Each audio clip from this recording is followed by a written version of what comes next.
बिस्मिल्लाहिर्रहमानिर्रहीम, अस्सलाम वालेकुम। डॉक्टर मुनव्वर हुसैन आपकी खिदमत में। आज हमने एक प्रोफेसर को दावत दी है ईरान से। इस्फहान यूनिवर्सिटी में इंटरनेशनल रिलेशंस के शोबे के साथ हैं। तकरीबन 20 सालों से आप तदरीसी शोबे से मुंसलिक हैं और आपकी जो स्पेशलाइजेशन है ईरान के खारजा अमूर के साथ, उनके ताल्लुकात के साथ है। पॉलिटिकल इकॉनमी को देखते हैं, इसके साथ पॉलिटिकल इकॉनमी के साथ जो कॉरिडोर्स हैं और कनेक्टिविटी जो है और मीडिया है, ये इनको भी देखते हैं। बड़ी इंटरेस्टिंग शख्सियत हैं। इनका नाम है अली उमैदी।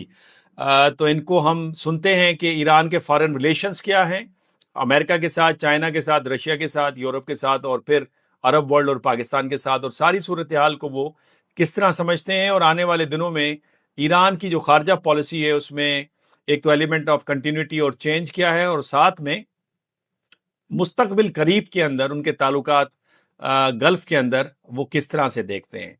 अली उमेदी साहब, first of all thank you very much that you have given time to our show and I have given you a little bit introduction that you are attached with the teaching at Isfahan University for 20 years and your specialization is Iranian foreign affairs and relations in the world with different nations, and you also have a specialty more or less on political economy, media, connectivity. I mean, these are all very important subjects.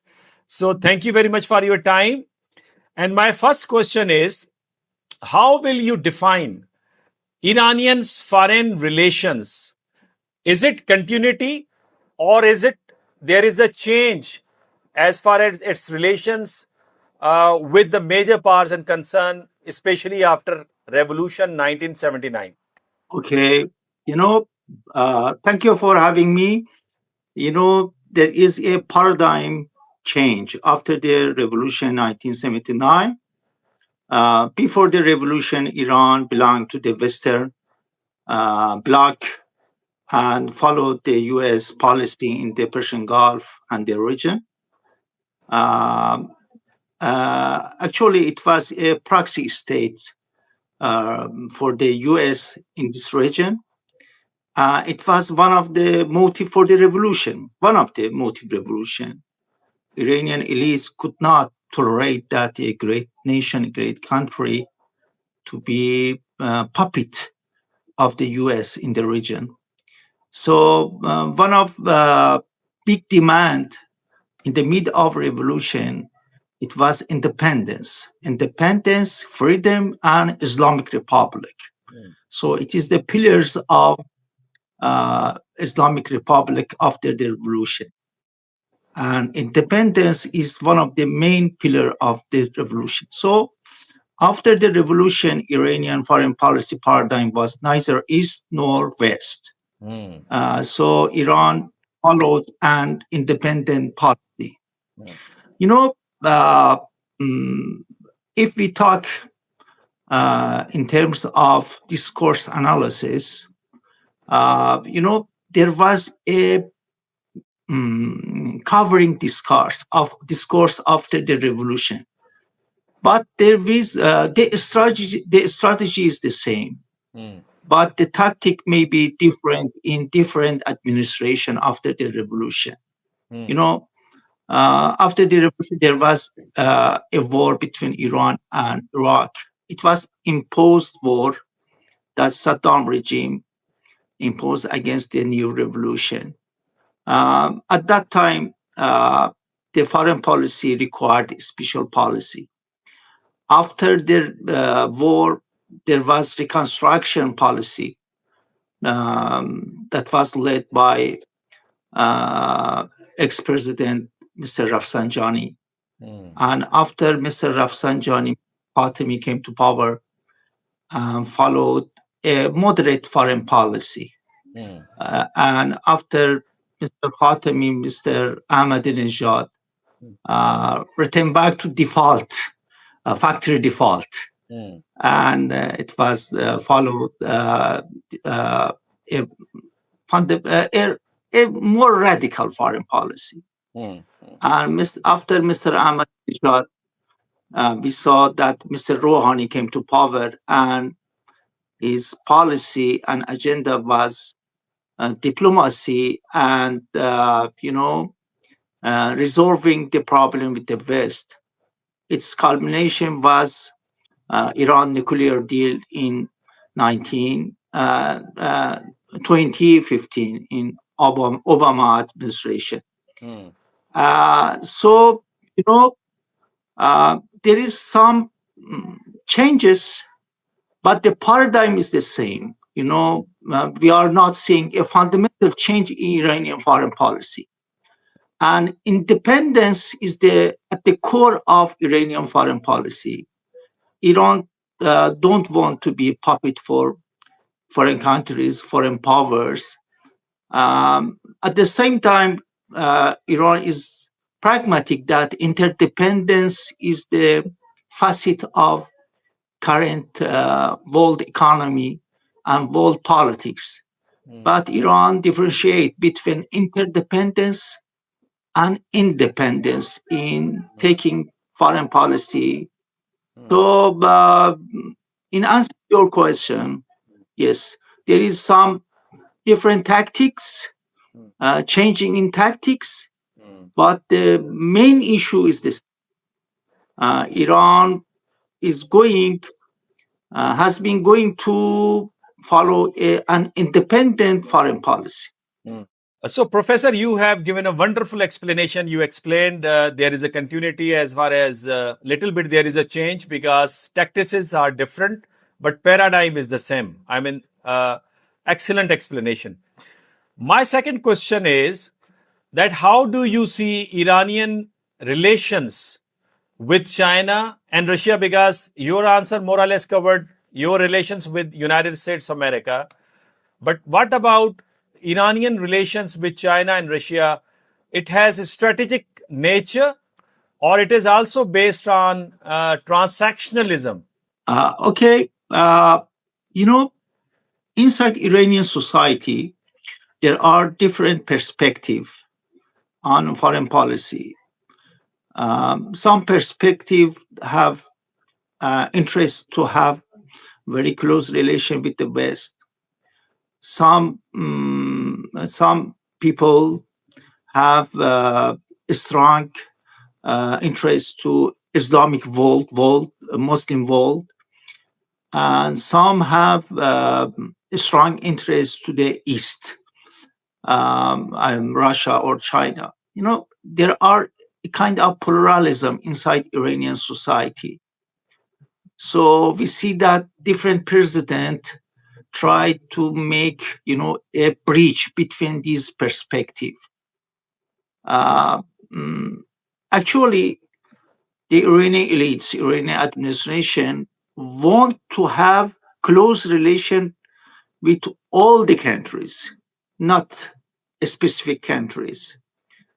But the US and the European unilateral sanctions, uh, um, um, forced Iran to have more close relation with China and Russia. Last year, Iran and Russia agreed on, I don't know, 5 years. I don't remember the exact year. 5 years, a strategic partnership. Also, Iran have had a strategic partnership deal with China. Actually, Iranian elites want to have close relation with all the world, but now they are forced to have more close relation with China and Russia. And so now it is also a strategic, both strategic and transactional. And these two kind relations are not excluding, in my opinion.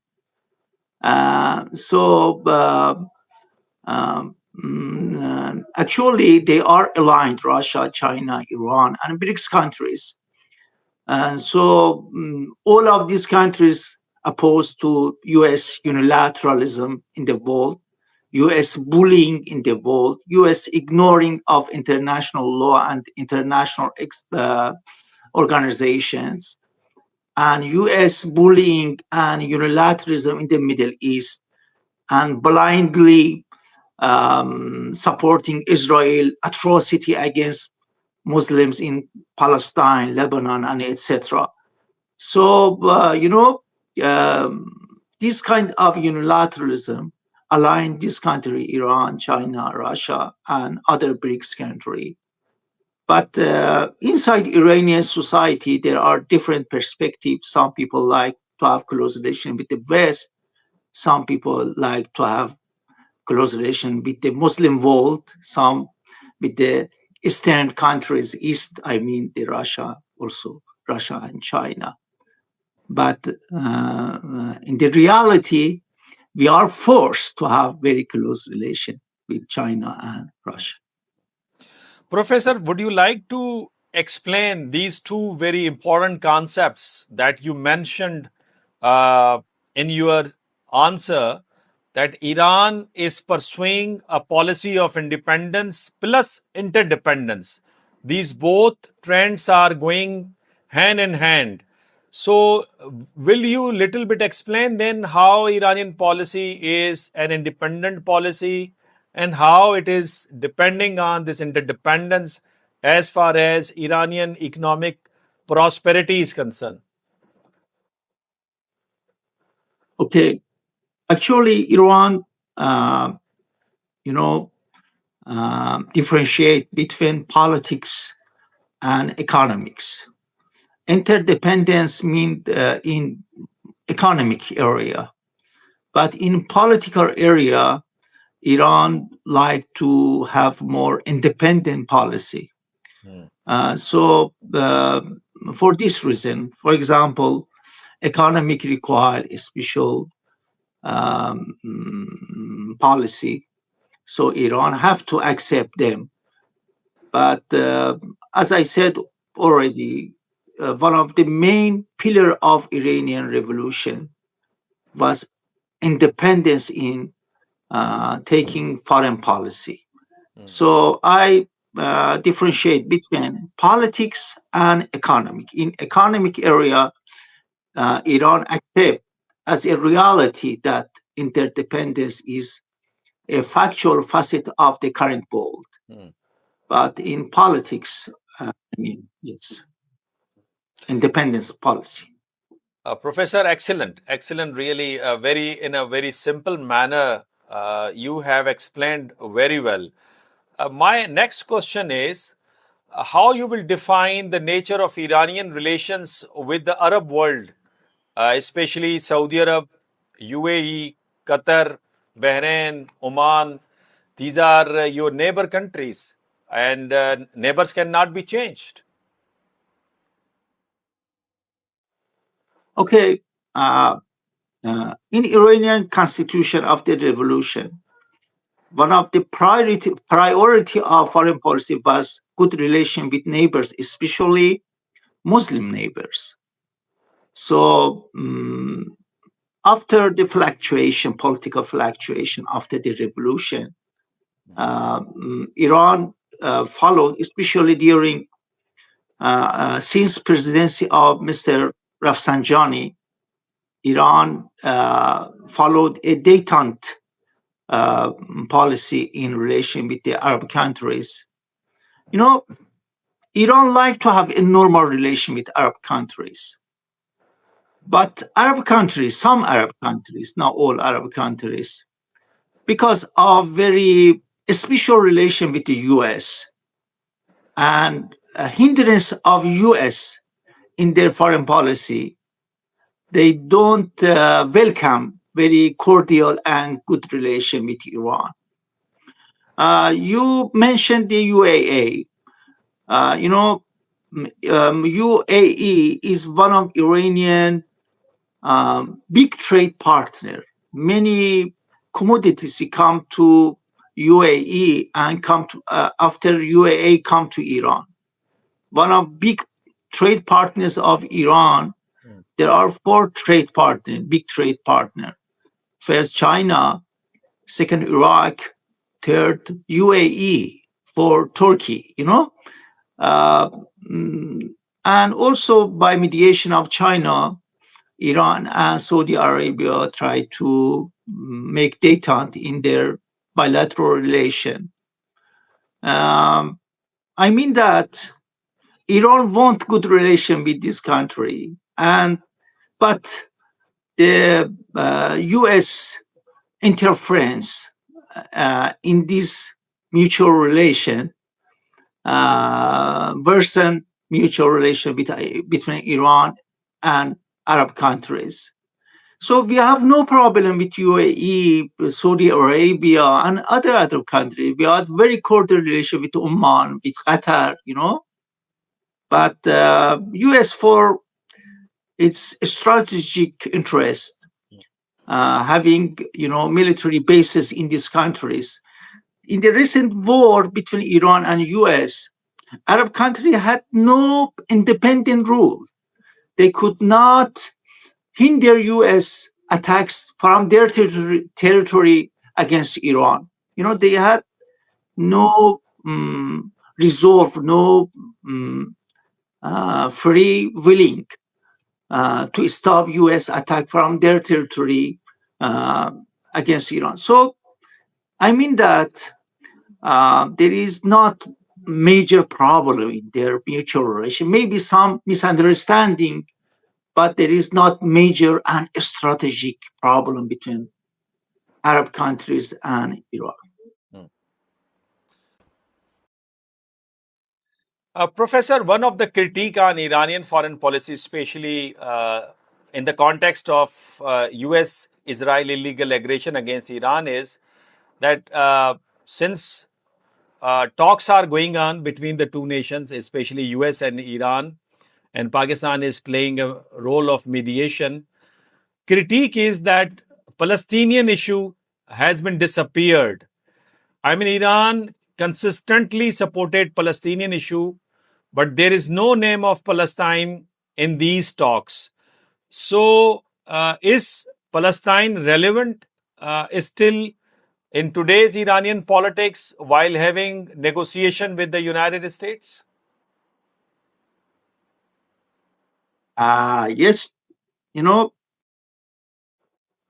the last ceasefire, when two countries agreeing on ceasefire, Iran announced that ceasefire means many front, not Iran front. In the Iran call, Lebanon, Iraq, and also Palestine as axis of resistance. So Iran believe in inclusive ceasefire, inclusive peace. And so Palestine was not forgotten. When Iran on axis resistance, axis of resistance, when Iran addressed the Lebanon, when Iran addressed the Iraqi military forces, Iran indirectly mean Palestine issue. For the time being, maybe it is not. It is not what term I use here. An issue to address Palestine, because in Gaza was Dismantled more or less. Yes, destroyed completely. Destroyed, yeah. Yes, Hamas was weakened, and indirectly Iran take into consideration the Palestinian. Palestine is a cause in Iranian foreign policy.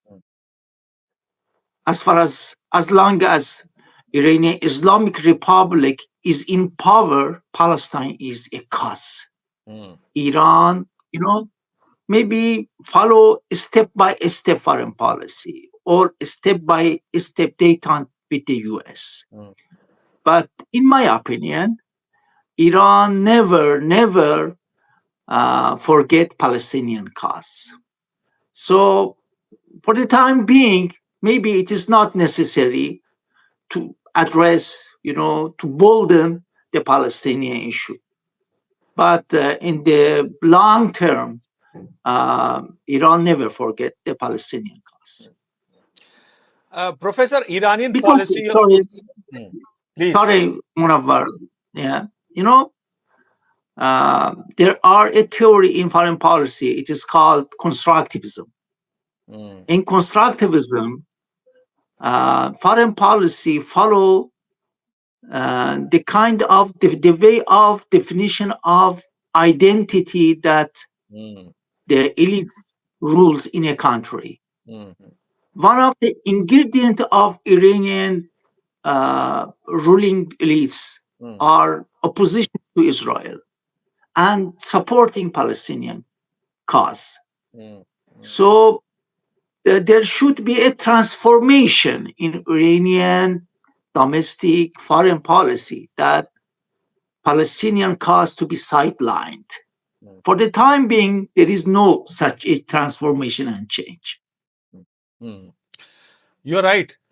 Professor, I did not ask this question to anyone from Iran, but since you have a very plausible and convincing explanation regarding all issues, so therefore I am daring to ask this question. This excess of resistance, which is supported indeed by Iran, is this policy of Iran is benefiting Iran in your viewpoint, or it is now is a toll on the reputation and its relations with the neighboring nations and the key players at regional and international system? Okay, it depends. How do you define interest? Interest is not just material. Interest may be non-material also. According to constructivism theory, as I said, non-material elements have major role in defining national interest. So one of Iranian cause after revolution was supporting, main Islamic issue is Palestine. So, also there are conflicting opinion inside Iran. It is a reality. We cannot reject it. It is a conflicting issue. But some also believe that supporting axis of resistance deepen Iranian strategic depths, in geopolitical terms, strategic depths. And if Iran have, supporting forces in Iraq, in Lebanon, in Yemen, etc., it may have some negative side effect, but also they have positive side effect, and it empower Iran in the Middle East. So honestly, there is conflicting opinion inside Iran. Some people against it, but some people agree, especially ruling elites, agree that they have to support, axis of resistance in the region. Professor, how do you see? This is my last question because a couple of minutes we have. So, how do you see Iranian evolving relations with Pakistan and its role as a mediation between US and Iran? And if you compare it with with India, Iranian relations with India, especially Indian investment in Chabahar, and now Indians, they are putting their full weight in the pole of Israel.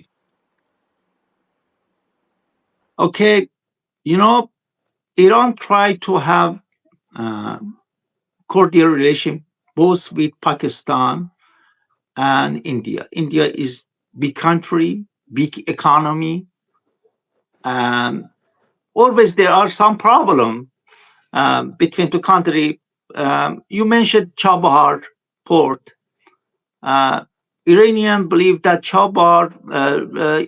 Indians withdrawal from Chabahar investment was the U.S. forcing, not the Indian option. Mm. Uh, you know, India is big market. India potentially can buy Iranian oil and chemical commodities. Pakistan is not comparable with India, but Pakistan has its capacities in agriculture area. Also, Pakistan needs natural gas and oil, and also Pakistan at this time that Iran is under sea siege blockade of U.S.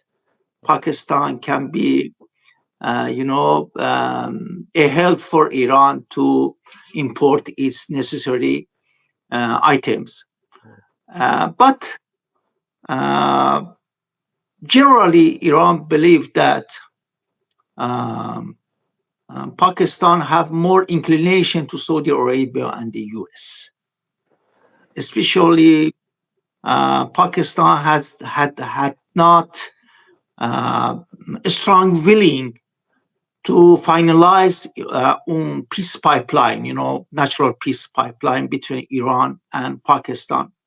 Iran invested a lot of billion US dollar to draw pipeline from Persian Gulf to the border of Pakistan. But Pakistan, under US pressure, under sometimes Saudi Arabia pressure, had not even did not spend $1 to connect this pipeline inside Pakistan, especially at this time.